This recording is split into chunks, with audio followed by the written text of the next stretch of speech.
সম্ভবত 50 জনের গাড়ি ছিল,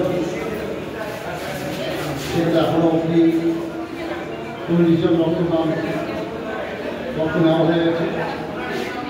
আশা করি 50 জনই পূর্ণ হবে। আমরা জানি যারা সংঘ ইলামবাজার ব্লকের মধ্যে একটা ব্র্যান্ড। এই কারণে বলছি যে আরবি সংঘ বিভিন্ন কাজে সময় সামগ্রমূলক কাজ থেকে শুরু করে দুস্থ মানুষের পাশে থাকা থেকে শুরু করে বিভিন্ন রকম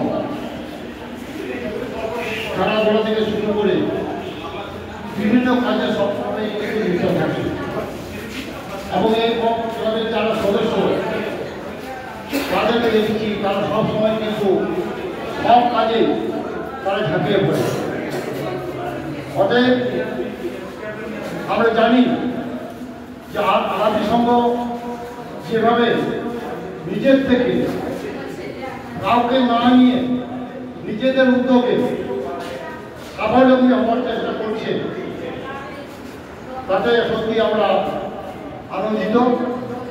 আমরা চাইব যে আরবি সংঘ আরও ব্যাপকভাবে বিভিন্ন জায়গায় তাদের কার্যকলাপ ছড়িয়ে পড়ুক ইলামবাজার ব্লকের মধ্যে, এটা আমরা চাইব। তাই প্রত্যেকটা সদস্য, সভাপতি, সেক্রেটারি যারা আছেন তাদেরকে অনুরোধ করবো যারা যেরকম কোনো ব্র্যান্ডের মতন আরবি সংঘ ইলামবাজার ব্লকে যতগুলো ক্লাব আছে সব থেকে আরবি সংঘের কার্যকলাপে আমরা দেখতে পাই। অনেক ক্লাব আছে যে ক্লাবরা শুধু সরকারি সহযোগিতা নেওয়ার জন্য ক্লাব করেছে, বিভিন্ন চাঁদা টাদা নিয়ে যেটা করে সেই জন্য তারা ক্লাবের নাম দিয়ে চালাচ্ছে।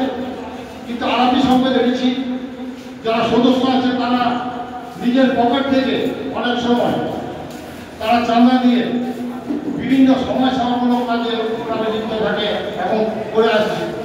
তার জন্য বিশেষ করে আরবি সংঘকে আমরা ধন্যবাদ জানাচ্ছি। আগামী দিন আরবি সংঘ আরো এগিয়ে যান।